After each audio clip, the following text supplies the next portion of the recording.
Beberapa orang tua berarti juga memang masih perlu struggling mengatur ragam perannya, dan saya yakin yang struggling mengatur ragam peran itu tidak selalu orang tua yang bekerja. Bisa jadi kita yang full di rumah pun ada struggling lain yang kita hadapi, mendampingi banyak anak, menyelesaikan ragam pekerjaan rumah tangga yang rasanya juga biasanya nggak ada habis-habisnya.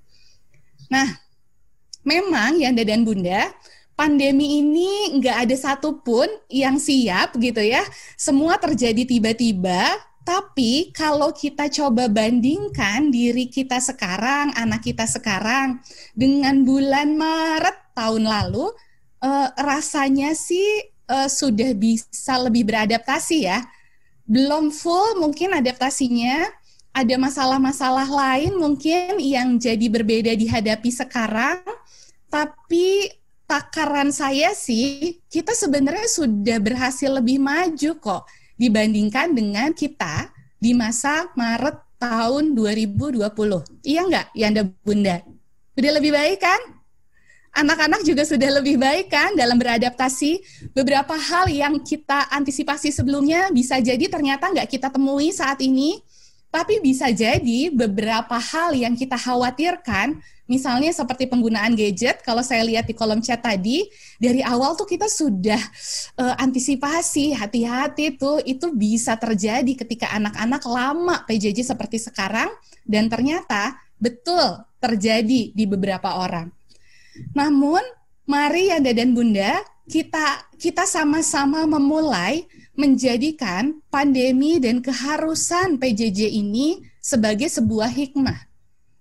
Bukan sebagai sebuah musibah, bukan sebagai sesuatu yang, nggak enak banget sih belajarnya harus kayak gini dengan segala keterbatasan. Tapi mari kita jadikan ini sebagai sebuah hikmah. Kalau saya pribadi, hikmah terbesar yang saya dapatkan dari pandemi dan PJJ ini, saya yang biasanya terpaksa perlu keliling Indonesia untuk bekerja, sekarang full 1 tahun saya di rumah aja, nggak kemana-mana. Dan saya mensyukuri ini terjadi di masa anak saya pra-remaja dan remaja. Karena kapan sih anak kita butuh perhatian lebih lagi dari orang tuanya selain tahun-tahun pertama hidupnya? Jawaban saya adalah ketika dia mulai mau masuk remaja. Anak-anak punya kebutuhan lebih besar untuk kita, orang tuanya ada di sana. Meskipun mereka menunjukkan diri nggak butuh. Meskipun mereka mungkin banyak melakukan penolakan terhadap kita. Meskipun mereka mungkin kelihatannya terganggu dengan kita. Tapi ini adalah masa mereka kembali sangat butuh kita sebagai orang tuanya ada di dekat mereka. Dan kita tahu, mau seperti apapun kualitas yang kita bangun, kalau kuantitasnya nggak ada, itu tuh tetap akan sulit.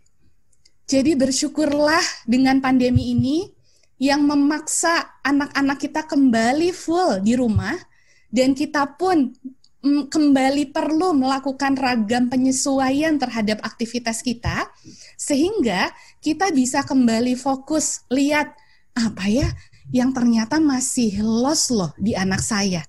Sesuatu yang dulu tuh kita nggak lihat kalau anak kita tuh masih kurang di sana, karena ketika di sekolah tuh rasanya aman, sama guru-gurunya aman. Guru-guru punya sistem yang sangat rapih, sehingga anak-anak nggak punya terlalu masalah.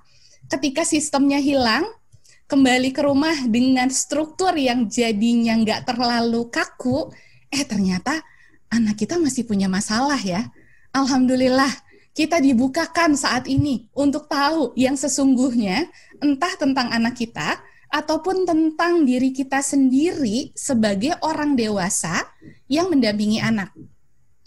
Karena kalau saya nemu cukup banyak temuan-temuan baru tentang diri saya sebagai ibu, yang dulu nggak saya temukan ketika waktu berjalan normal di luar pandemi.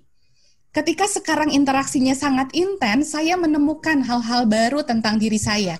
Beberapa menyenangkan, tapi beberapa tidak menyenangkan dan cukup menggebok gitu ya. Jadi pengenalan diri itu sesuatu yang nggak menyenangkan kadang-kadang, karena kita jadi tahu kekurangan-kekurangan kita secara lebih dalam, tapi ya kita jadi tahu dan kita bisa mengelolanya.